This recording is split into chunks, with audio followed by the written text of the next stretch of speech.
Hello दोस्त, मैं doctor Jagdish Rathore और आप देख रहे हैं माइंड गैलेक्सी। दोस्तों, स्किज़ोफ्रेनिया में हमने जो दो प्रकार के अलग अलग स्किज़ोफ्रेनिया डिसऑर्डर के जो प्रॉब्लमेटिक फेसेस देखे हमने कि एक तो है डिल्यूजन का, दूसरा है हेलुसिनेशन का। ये दोनों प्रकार के ये प्रॉब्लम कैसे आती है, क्यों आती है, इसके कॉजेस क्या है और इसको फिर हम उसको किस तरीके से डायग्नोसिस कर सकते हैं।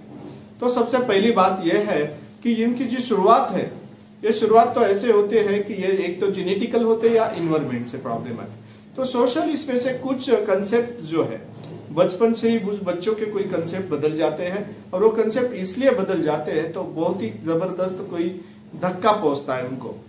मतलब धक्का ऐसे पहुंचता है, कोई उनके करीबी दोस्त जो है, कोई दुखद घटना है या करीबी कोई व्यक्ति गुजर गया है, रिश्तेदार गुजर गया है, कोई ब्रेकअप हो गया है या डिवोर्स हो गया है, इस तरीके से अगर कोई प्रॉब्लम आ जाती है और उस प्रॉब्लम के वजह से उनमें ये प्रॉब्लम आना शुरू हो जाती है। फिर ये सबसे बड़े प्रॉब्लम जो है इसको कैसे दूर किया जाए। तो ये प्रॉब्लम आने की वजह ये होता है कि सबसे पहले ये प्रॉब्लम आने के बाद पहले वो स्ट्रेस में आ जाते हैं और वो स्ट्रेस के वजह से जो है बॉडी में कुछ केमिकल इम्बैलेंस हो जाते हैं, जैसे कि डोपामिन और सेरोटोनिन जो है, ये दो प्रकार के केमिकल्स है, इसकी डिफिशियंसी आ जाती है या कभी कभी ये ज्यादा बढ़ जाते हैं।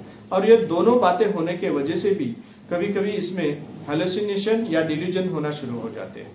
अब ये हेलुसिनेशन और डिल्यूजन होने के बाद यहाँ पर इनको ऐसे कुछ कंसेप्ट है इनके कि दिमाग के कंसेप्ट जो है कंसेप्ट क्लियर करना, इसके लिए काउंसलिंग करना बहुत जरूरी हो जाता है। या फिर इनको ड्रग थेरेपी जब दी जाती है तो एंटी साइकोटिक ड्रग्स जो दिए जाते हैं, जो एंटी साइकोटिक ड्रग्स देने के बाद में क्या होता है कि कुछ लोगों को ये ड्रग जो है, ये टैबलेट्स है, गोलियां हैं, ये देने के बाद वो 4 या 5 हफ्ते तक उसका कोई असर नहीं होता है।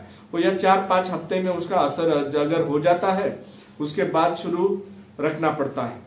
या कुछ लोगों का अगर असर नहीं हुआ तो वो छोड़ देते हैं, फिर और ये गोलियां या टैबलेट लेना छोड़ देते हैं तो वो प्रॉब्लम क्रिएट हो जाता है और उनको लगता है कि ये कुछ इसमें कोई असर ही नहीं हो रहा है। तो इस सभी टैबलेट को एटलीस्ट 2 या 3 साल तक कंटिन्यूस खाना पड़ता है। उसके बाद में फिर यही जो है थेरेपी, ड्रग थेरेपी लेने के बाद वो ठीक हो सकता है। मगर कभी कभी ऐसा होता है कि इसका कोई इफेक्ट, साइड इफेक्ट भी बारे में भी बहुत ज्यादा सोचते हैं कुछ लोग। तो अगर एंटी साइकोटिक्स ड्रग्स जब लेते हैं तो कभी कभी क्या हो जाता है, इसके वजह से जो है कुछ लोगों को हाथ में बहुत ज्यादा हाथ कांपना, कंप आ जाना, या कभी कभी कुछ लोगों को बहुत ज्यादा थूकने का जो है थूकना शुरू हो जाता है। ऐसे भी साइड इफेक्ट हो जाते हैं।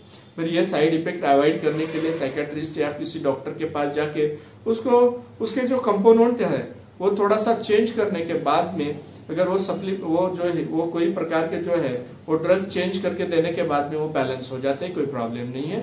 उसके लिए बहुत ज्यादा डरने की भी बात नहीं रहती है, मगर आप उससे कांटेक्ट में रहना बहुत जरूरी है। कभी कभी क्या करते हैं कुछ पेशेंट जो है वो डॉक्टर के ऊपर भी बिलीव नहीं करते हैं।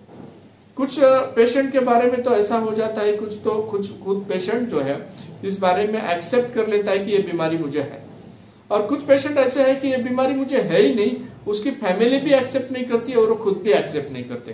फिर वो लोग क्या करते हैं, किसी पुजारी के पास जाएंगे या कोई भक्त के पास जाएंगे या फिर कोई इसी तरीके से जो है अंधश्रद्धा जो है उसमें जो पलती रहती है उस तरीके से किसी के बाद वो जादू मंत्र वाले काम, छू मंत्र वाले काम करते रहेंगे, मगर प्रॉपर तरीके के उपचार नहीं कर पाएंगे। तो इनको प्रॉपर उपचार करने के लिए एक तो हिप्नोटाइज या सम्मोहित करके, मेडिटेशन करके, योगा करके भी इनके दिमाग के कंसेप्ट बदलाए जाते हैं और उसके बाद उनके हेल्थ में तंदुरुस्ती आके वो केमिकल बैलेंस हो जाते हैं और ये व्यक्ति दुरुस्त होकर बहुत ही अच्छी तरीके से अपना जीवन बिता सकता है। दोस्तों, इसके लिए अभी तक देख रहे थे आप माइंड गैलेक्सी में स्किज़ोफ्रेनिया के बारे में, उसके कॉजेस और डायग्नोसिस के बारे में। दोस्तों, इसे देखते रहने के लिए इसे लाइक कीजिए, कमेंट कीजिए, सब्सक्राइब कीजिए और बेल आइकॉन दबाना ना भूले। मैं डॉक्टर जगदीश राठौड़ और आप देख रहे माइंड गैलेक्सी।